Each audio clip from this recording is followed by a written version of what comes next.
Et maintenant, la minute juridique avec Gracelor Tabaka. Salut à toutes et à tous, un plaisir pour moi de vous retrouver dans ce nouvel épisode. Mon nom est Gracelor Tabaka, juriste et directrice des opérations de la clinique juridique du Grand Montréal.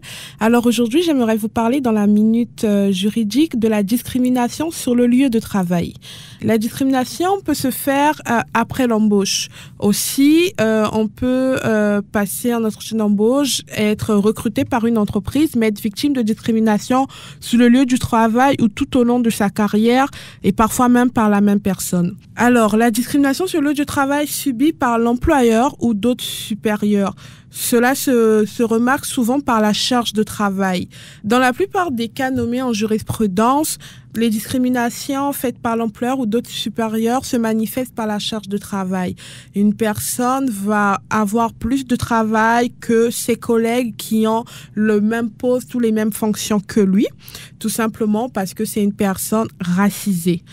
Cela se manifeste aussi par la rémunération. Donc, la personne va être sous-payée pour le même travail et parfois même plus par rapport aux autres, tout simplement pour des raisons parfois de religion ou tout simplement d'origine ethnique différente. Ça se manifeste aussi dans des promotions et des bonus. Une personne peut faire, d'ailleurs j'ai un exemple concret à ce niveau, un dossier que nous avons reçu où une personne dans un poste d'adjointe a eu à recruter des personnes en dessous d'elle qu'elle a eu à former, et ces personnes qu'elle a eu à former ont eu des promotions avant elle alors qu'elle était ancienne et qu'elle était capable, au point où ces personnes, quand ils faisaient le travail, ils revenaient vers la personne qui les a formés, qui elle n'avait toujours pas eu de promotion. Donc bref, c'est un exemple un peu très très détaillé, mais ça se manifeste de plusieurs façons. Une personne, tout simplement parce qu'elle n'est pas d'origine québécoise, va rester 3 ans dans une entreprise sans jamais avoir de promotion, contrairement à une autre. La discrimination sur le lieu du travail peut se manifester aussi par l'exclusion. Une personne va être mise à part à cause de sa confession religieuse, va jamais être invité, ou quand il y a des événements dans l'entreprise, va être toujours à l'écart, personne ne lui parle, on ne fait pas vraiment attention à elle, on ne lui propose rien. Donc la personne se sent exclue de la vie de la vie du milieu de travail concrètement.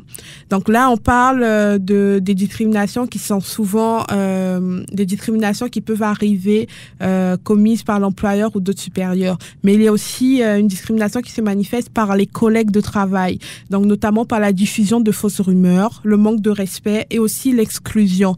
Le manque de respect peut se manifester, je vous donne un exemple concret, une personne d'origine brésilienne qui avait un accent brésilien, effectivement, était toujours mise à l'écart par ses collègues. Donc ça, ce serait une forme de discrimination tout simplement à cause de son accent. Et aussi, il y a eu des cas de fausses rumeurs ou de mauvaises interprétations de situations. Un travail qui n'est pas fait par une personne favorisée par l'emploi, on impute la faute à la personne défavorisée par l'employeur. Donc, en gros, c'est ça un peu un contexte de discrimination sur le lieu du travail, en milieu de travail. En somme, ce qu'il faudrait savoir, c'est que si vous remarquez ces points que nous avons nommés, dans un jugement de 2019, une personne d'origine congolaise avait justement gagné un procès, et la conduite qui avait été reprochée, ce sont des propos humiliants, agressifs, blasphématoires, des menaces, des traitements discriminatoires, des fausses accusations de la part du supérieur, et le témoignage du plaignant avait été jugé crédible. C'est une décision qui a été accueillie, qui a même été confirmée en révision par la commission des droits de la personne. Donc, si vous remarquez ces éléments que nous avons nommés, c'est possible qu'il y ait une discrimination en milieu professionnel. N'hésitez pas à vous tourner vers les instances judiciaires, à rechercher de l'information juridique pour voir quels sont vos différents recours. Ce fut un plaisir pour moi de partager cela avec vous. J'ai hâte de vous retrouver dans le prochain épisode. C'était Grace-Laure Tabaka, à la réalisation Jean Etchom Dorson. Au revoir. C'était la Minute Juridique avec Grace-Laure Tabaka.